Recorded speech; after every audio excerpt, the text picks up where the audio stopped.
बिहार के शिक्षकों के लिए अगला 3 दिन काफ़ी अहम। अब आ रही उनकी बारी।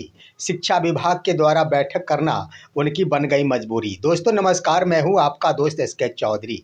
जहां बिहार के लाखों शिक्षक इन दिनों सरकार के ऊपर कड़ी नज़रों से इस रूप में देख रहे हैं कि चारों तरफ उनके द्वारा चुनावी तोहफों की बरसातें की जा रही है, परंतु शिक्षकों के ऊपर कहीं भी निगाहें नहीं जा रही है। शिक्षा विभाग के ऊपर इस कदर दबाव बना और साथ ही साथ मैंने भी लगातार माननीय मुख्यमंत्री का ध्यान शिक्षकों के तरफ आकृष्ट कराने के लिए अपना प्रयास जारी रखा, जिसका नतीजा सामने आ रहा है कि आखिर शिक्षा विभाग की मजबूरी बन गई है कि वो शिक्षकों के लिए अहम बैठक बुलावे, जिसके तहत अगला 3 दिन काफ़ी अहम माना जा रहा है। और इसी के अंतर्गत यह स्पष्ट भी होने लगा है कि अब बारी बिहार के शिक्षकों की आ गई है। आइए दोस्तों, आज के इस वीडियो में हम इस तमाम बिंदुओं पर विस्तार पूर्वक चर्चा करते हैं, लेकिन इससे पहले अगर आपने अभी तक हमारे इस चैनल सुसत्य वचन को सब्सक्राइब नहीं किए हैं तो कृपया अभी सब्सक्राइब कर लेंगे। बिहार के शिक्षकों की बारी आ गई है। इसका मुख्य कारण यह है कि शिक्षा विभाग के ऊपर दबाव बढ़ गया है। लगातार शिक्षकों की ओर से इस तरफ सरकार पर दबाव बनाया जा रहा है। साथ ही साथ मैंने भी सरकार का ध्यान शिक्षकों के प्रति आकृष्ट कराने की पूरी कोशिश की। सरकार के द्वारा जहां चौतरफा तोहफों की बरसातें की जा रही है, इसका उजागर और खुलासा मैंने दिन प्रतिदिन किया।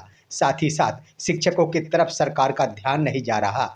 चौतरफा पैसे लुटाए जा रहे हैं और यह पैसा बिहार विकास के क्रम में ही दिए जा रहे हैं, परंतु चुनावी तोहफों के रूप में दिए जा रहे हैं। लेकिन यह तोहफा बिहार के शिक्षकों के लिए भी जरूरी है। इसको लेकर अब शिक्षा विभाग के साथ साथ बिहार सरकार भी पूरी तरह दबाव में आ गई है। अगर शिक्षकों के लिए कुछ नहीं सोचा जाता है तो यह सारा का सारा जो तोहफा दिया जा रहा है वह बिल्कुल बेकार हो जाएगा।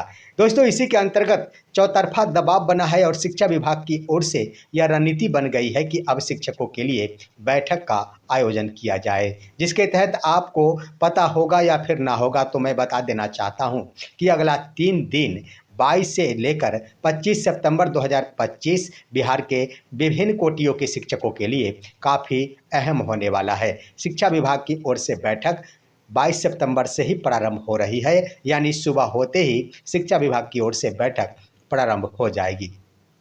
दोस्तों आइए हम बातें करते हैं कि आखिर बैठक किन किन मुद्दों पर होंगे और साथ ही साथ शिक्षकों को क्या कुछ मिलने वाला है चुनावी तोहफा के रूप में। सबसे पहले आइए दोस्तों, शिक्षकों की बारी तो निश्चित रूप से आ गई है, क्योंकि सभी को कुछ कुछ ना कुछ जरूर दे दिया गया। आज ही आपने देख लिया कि एक बार फिर से मुख्यमंत्री की ओर से पिटारा खोल दिया गया विकास मित्रों और साथ ही साथ टोला शिक्षा स्वयंसेवक और तालीमी मरकजों के लिए उन्होंने बड़ा तोहफा दिया है।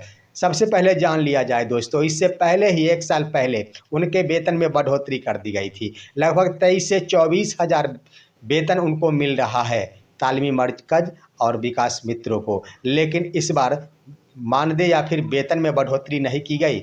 एक मुश्त वन टाइम पेमेंट पॉलिसी का नीति का पालन करते हुए एक बार फिर से चुनावी रणनीति अख्तियार कर लिया गया। दोस्तों इसके अंतर्गत माननीय मुख्यमंत्री के अकाउंट से ही पोस्ट कर इसकी जानकारी प्रदान कर दी गई कि अब विकास मित्रों को टैबलेट के लिए 25-25 हज़ार रुपये दिए जाएंगे। यानी कल्याणकारी योजनाओं की डाटा एंट्री के लिए सभी विकास मित्रों को 25-25 हज़ार रुपये दिए जाएंगे। साथ ही साथ उन्हें परिवहन भत्ता भी दे होता था, जिसे बढ़ाकर अब 2500 रुपये कर दिया गया है। पहले 1900 रुपये ही मिला करते थे। उसके साथ साथ उन सभी को स्टेशनरी की खरीदारी के लिए भी पैसों में बढ़ोतरी कर दी गई है। अब इन्हें 1500 रुपये प्रति महीना मिलेंगे। तो यहाँ पर ज़रा देखिए दोस्तों, यह सिर्फ चुनावी तोहफा ही है। इजाफा के में कह दिया जाए तो टैबलेट खरीदने के लिए 25 हज़ार रुपये यहाँ पर दिए जा रहे हैं। भला बताया जाए कि आखिर कौन सा ऐसा टैबलेट हो सकता है जो 25 हज़ार रुपये में मिल जाएंगे। स्वाभाविक है, साधारणतया इसे तोहफा ही कहा जा सकता है, लेकिन इतना सत्य जरूर है कि परिवहन भत्ता में बढ़ोतरी जरूर कर दी गई, जो कि आजीवन मिलता रहेगा।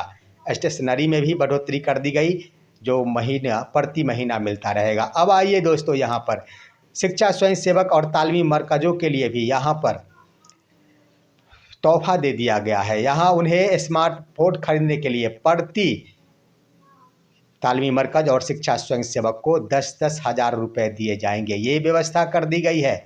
ज़रा देखिए दोस्तों, यह भी एक चुनावी तोहफा ही कहा जा सकता है। 10,000 रुपये में आखिर कोई भी स्मार्टफोन नहीं मिलेगा, लेकिन इतना ज़रूर है कि 10,000 रुपया तोहफा में ज़रूर दिया जा रहा है। साथ ही साथ उनके प्रशिक्षण के लिए प्रति वर्ष सालाना इन सभी को जहां 4,500 रुपये मिला करते थे, इसमें बढ़ोतरी कर दी गई है और 6,000 रुपये अब इन्हें सालाना मिलेंगे। तो तोहफा दे दिया गया, लेकिन शिक्षकों की बारी आ गई है। 22 सितंबर, 23 सितंबर और 25 सितंबर को यहाँ पर शिक्षा विभाग के द्वारा अहम बैठक बुलाई गई है। यहाँ सबसे पहले स्थानांतरण के मुद्दों पर विचार होगा। प्रधान शिक्षकों की जो समस्याएं हैं, वहाँ पर उनकी ओर से जो गृहभाष डाला गया है, उस पर विचार और मंथन किया जा सकेगा।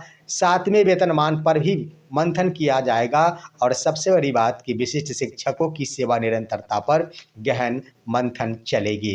दोस्तों आइए, आखिर दबाव भरी बैठक यह आयोजित की गई है, क्या सरकार की मंशा है? क्या शिक्षकों को कुछ मिलेगा या फिर इसे टालने की तैयारी है? दोस्तों हम बता देना चाहेंगे कि शिक्षकों को कुछ ना कुछ ज़रूर मिलेंगे, इसमें कहीं से कोई दो राय नहीं है। और ये भी बात सत्य है कि जो आशाएं शिक्षकों के द्वारा रखी जाएगी, उन आशाओं पर पानी भी ज़रूर फिरेगा।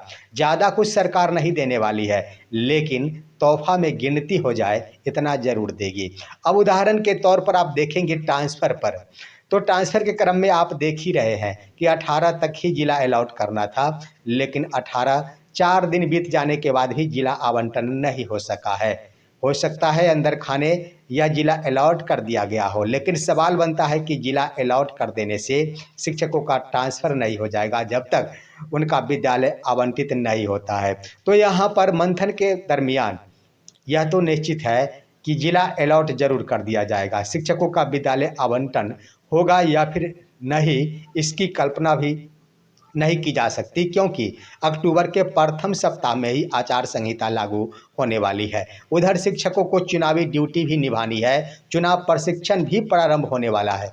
ऐसे में शिक्षकों का अगर तबादला ही हो जाएगा तो शिक्षकों का प्रशिक्षण कब होगा और कैसे बिहार चुनाव संपन्न हो सकेगा? अब आइए, लेकिन इतना जरूर है कि जिला अलॉट जरूर हो जाएगा, हो सकेगा तो कुछ का विद्यालय भी आवंटित हो जाएगा, लेकिन 100% शिक्षकों का ट्रांसफ़र हमें नहीं लगता है कि हो पाएगा। अब हेड टीचर और हेड मास्टर के लिए जो उन्होंने गिरभाष डाला है, क्या उनके रास्ते साफ हो जाएंगे? क्या उनकी जो दूरी वाली समस्या है वो घट जाएगी? जो हेड टीचर गिरभाष डाले थे, दूरी के कारण विद्यालय योगदान नहीं कर पाए थे, क्या उनकी समस्याओं का समाधान हो जाएगा? दोस्तों यहाँ पर मैं कहना चाहूँगा कि यहाँ पर भी निदान होगा, लेकिन नए अभ्यर्थी जिन्होंने योगदान नहीं की है उनके लिए व्यवस्था की जा सकती है। रह गई बात कि आखिर क्या होगा, तो हम आपको बता देना चाहेंगे कि इस पर मंथन के उपरांत एक बार फिर से उन्हें योगदान हेतु मौका दिया जा सकता है, प्रधान शिक्षकों को और प्रधानाध्यापकों को। इस रूप में इन्हें तोहफा दिया जा सकता है। परंतु अगर हेड टीचर और हेड मास्टर जिनकी दूरी वाली समस्या है, अगर उस पर आप विचार करेंगे तो ज़रा सोचिए कि आखिर जहां वो पदस्थापित है उसी ज़िले से उनका पेमेंट होना है, और बीते 2 दिन पहले ही यह पत्र जारी करते हुए यह निर्देश दे दिया गया है कि जो भी प्रधानाध्यापक या फिर प्रधान शिक्षक है, जो जिस ज़िले में कार्यरत है उसी ज़िले के अनुरूप उनका डेटा में परिवर्तन करते हुए अपडेट किया जाए और अविलंबी वेतन का भुगतान किया जाए। एक तरफ जहां उसी ज़िले में उनका HRMS डेटा अपडेट हो रहा है, तो दूसरी तरफ क्या उनका ट्रांसफ़र दूसरे अन्यत्र जिले में कर दिया जाएगा? यह भी असंभव प्रतीत होता है। कुछ दिन तो उन्हें इंतजार करना पड़ सकता है, लेकिन प्रधान शिक्षकों के मामले में नए अभ्यर्थियों को राहत मिल सकती है, उन्हें योगदान हेतु अवसर प्रदान किया जा सकता है। वहीं दोस्तों आइए अब 7वें वेतनमान पर हम चर्चा करते हैं। 7वां वेतनमान जो शिक्षकों के लंबे अरसों से मांग है। हालांकि जब तक 7वां वेतनमान लागू नहीं हो पाता है, तब तक राजकर्मी फुल फ्लेजेज नहीं होंगे, चाहे वो विद्यालय अध्यापक हो या फिर विशिष्ट शिक्षक हो। यहाँ पर भी विचार चल रही है कि 7वें वेतनमान के अंतर्गत आखिर कौन सा वेतनमान लागू किया जा सकेगा। यह तो स्वाभाविक है कि अगर 5200 से 20,000 का वेतनमान 7वें वेतनमान के अनुरूप ही इनका इंडेक्स लागू किया जाता है तो इन्हें वास्तविकता रूप में राजकर्मी का दर्जा मिल जाएगा। लेकिन वहीं पर 9300 से 34,000 वाला अगर स्केल दिया जाता है तब यह समान काम के बदले समान मुद्दों को पूरा कर देगा। यहाँ पर मंथन चल रही है। जहाँ पर 5200 से 20,200 का स्केल मिलता है तो सरकार पर एक नाम मात्र का वित्तीय बोझ बढ़ेगा। जितने शिक्षकों को जो भी मूल वेतन मिल रहे हैं बस 500 से 1,000 रुपये की ही बढ़ोतरी हो पाएगी और उन्हें फुल फ्लेजेज 7वें वेतनमान का लाभ भी मिल जाएगा और फुल फ्लेजेज राजकर्मी वाला वेतनमान भी मिल जाएगा। वहीं आइए हम बातें करते हैं विशिष्ट शिक्षकों के लिए सेवा निरंतरता पर। तो जो कमेटी का निर्धारण किया गया है, कमेटी का रिपोर्ट अंतिम रूप से आना बाकी है और इस पर विचार होना है। यहाँ पर सेवा निरंतरता के संबंध में निश्चित रूप से शिक्षकों के पक्ष में ही फैसला आएगा। ऐसा इसलिए कि 8 महीने से इनका जो पे प्रोटेक्शन है वह लंबित रखा गया है। यहाँ पर विशिष्ट शिक्षकों को ज़्यादा पैसे तो सरकार नहीं देगी, लेकिन सेवा निरंतरता का लाभ देते हुए इनका जो अपना हक है, जो लगभग 1 से लेकर सवा लाख रुपए बन रहे हैं, उसका भुगतान जरूर कर देगी। शिक्षकों के पैसे को ही सरकार के द्वारा शिक्षकों को दे दिया जाएगा और वाहवाही लूटते हुए तोहफा के रूप में चुनावी तोहफा यहाँ पर पेश कर दिया जाएगा। भले चाहे कुछ भी हो, लेकिन शिक्षकों का पैसा तो जरूर मिल जाएगा। जहाँ 8 महीना बीत गया, 9वें महीने भी बीतने को है। आखिर 1.5 लाख रुपए लगभग हो जाएंगे शिक्षकों के। एक बड़ी राशि है। अगर शिक्षकों को यह मिल जाता है तो यह तो स्वाभाविक है कि शिक्षकों में खुशी की लहर दौड़ेगी। सेवा निरंतरता का लाभ शिक्षकों को जरूर मिलेगा, क्योंकि 7वें वेतनमान पर जहाँ विचार चलेगी वहाँ पर सेवा निरंतरता एक अहम मुद्दा बन जाएगा और सेवा निरंतरता के पश्चात ही विशिष्ट शिक्षकों को यह 7वें वेतनमान का लाभ मिल सकता है। तो इन मुद्दों पर तमाम बिंदुओं पर जो बैठकें 22, 23 और 25 सितंबर को होने जा रही है वह मुख्य रूप से शिक्षकों के ट्रांसफ़र पर, जिसके बारे में मैंने बता दिया, प्रधान शिक्षकों की समस्याओं के निदान पर, जिसके बारे में बता दिया। तो यहाँ पर आंशिक रूप से लाभ मिलेंगे, ये मिल सकती है जो मेरा विश्लेषण कहता है। मैं ये नहीं कहता कि फुल जो मैं कह रहा हूँ 100% वैसा ही होगा, लेकिन संभावनाएं दिख रही है। जो विलंब किया जा रहा है सरकार की ओर से वह दर्शाता है कि कुछ न कुछ ही मिलेगा, सब कुछ ट्रांसफ़र के मुद्दे पर नहीं मिल पाएगा। अब आइए विशिष्ट शिक्षकों के लिए, तो यहाँ पर भी सिर्फ सेवा निरंतरता ही मिलेगा, यानी पूर्व की तमाम सेवाओं की गिनती कर ली जाएगी और 7वें वेतनमान का लाभ यहाँ पर विशिष्ट शिक्षकों के साथ साथ ये विशिष्ट विद्यालय अध्यापकों को भी मिल जाएंगे।